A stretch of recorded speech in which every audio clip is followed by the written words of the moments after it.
السلام عليكم ورحمة الله وبركاته. halkan maanta waxaan la kulanay qof kamid ah dadka Tianis xanuuno chronic disease xanuunada loo yaqaan qaasatan sokorta maama muddo la ildarneyd isla markaasna ahayd dhakhtarad iyo umada ka shaqeysay isbitaalka banaadir waagi nabadii dawladda jirtay waa aragnimo xag caafimaadka leh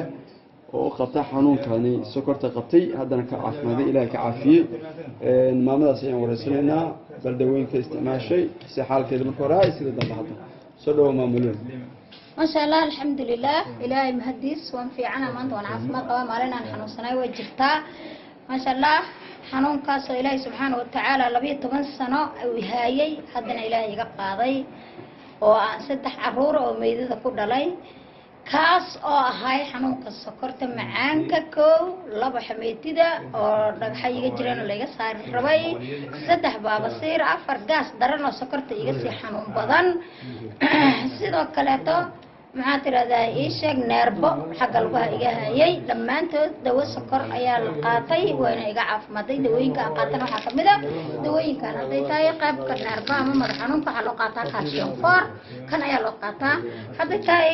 calcium dabiici oo asal la qasaayo calcium 2 ayaa la yiraahdaa noocan ayaa la isticmaalaa sidoo kale to caleen lipid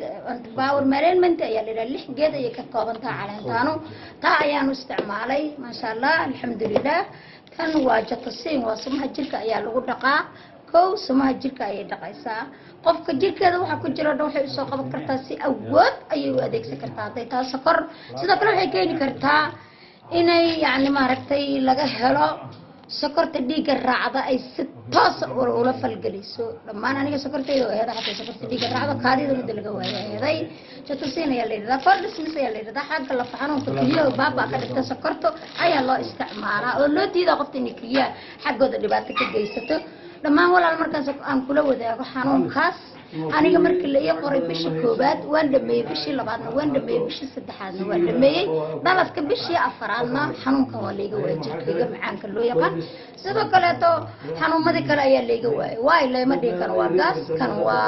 neerbe kan waa bilow laakiin dawada sokorta ayaa la siinayay oo ka koobnayd kordhismis iyo jatasiin lipid sidoo kale waxaan ku sheegay wali ku sharaxay suburliina ayadana waa dawada ugu horeyso gacanta ugu horeyda lagu siinayo ayaday jatasiinto sidoo kale to calcium turbo waa afar asigana ma sha Allah qofku waxa ka dhumayo horta marka horeba calcium ka dhumo marka ay qofku sokortu soo waafaqayso ayaan haday sokorku aydan waxa jirtaa waa dhiikar waxa jirtaa waa cholesterol guri iyadu noqonayda waayo calcium kaada ayaa dhacay soo buuxo calcium kaada isticmaal wax badan oo badan sokortan aad iyo aad badan ma tahay hambalyan kuleeyahay aad aad ma santahay ma sha Allah maama lul oo testimony ah isla markaasna ilaahay kaga caafiyo xanuun aad u fara badan product-iga isticmaashana aad ay nolol aad ma santahay maama lul hambalyan kuleeyahay